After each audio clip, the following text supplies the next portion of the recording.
Welcome to Space to Ground. I'm Sandra Jones.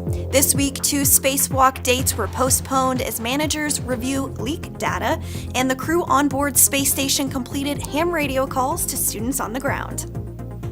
NASA engineering and flight control teams are continuing to review data and video associated with a coolant leak from a backup radiator on the station's Nayuka multipurpose laboratory module, which occurred on October 9th. 2 United States segment spacewalks originally scheduled for Thursday, October 12th and Friday, October 20th have been postponed until the review is complete and new dates will be announced later.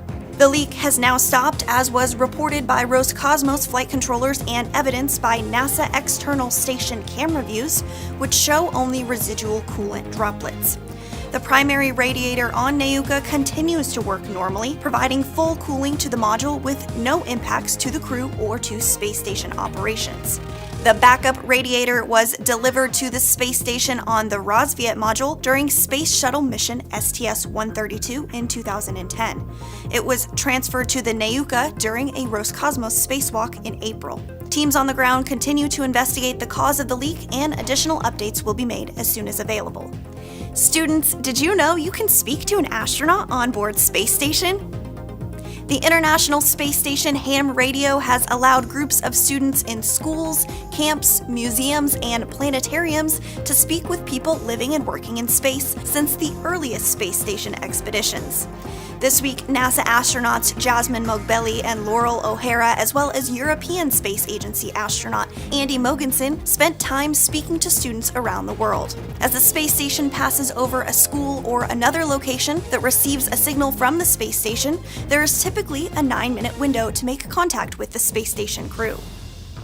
On Saturday, October 14th, an annual solar eclipse will be visible in parts of the Western Hemisphere and will be seen by millions of people.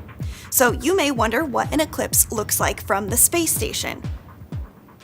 Over the years, we have received spectacular images of the Earth from the space station during such events. You can see the circular shadows on the surface of our planet as the moon moves in front of the sun. Hopefully the orbiting crew will have a chance to view the eclipse, but you will have a couple of ways to see it. We remind you to never look directly at the sun without specialized eye protection designed for solar viewing, or you can join us live as the eclipse travels across the United States. Watch the Ring of Fire 2023 annular solar eclipse starting at 11:30 a.m. Eastern. And that's Space to Ground for this week. Thanks so much for watching. You can bring space station research straight to your inbox through the weekly ISS newsletter. For the latest research, stories, videos, podcasts, and more, head to nasa.gov/ISS-science to sign up. We'll see you next week.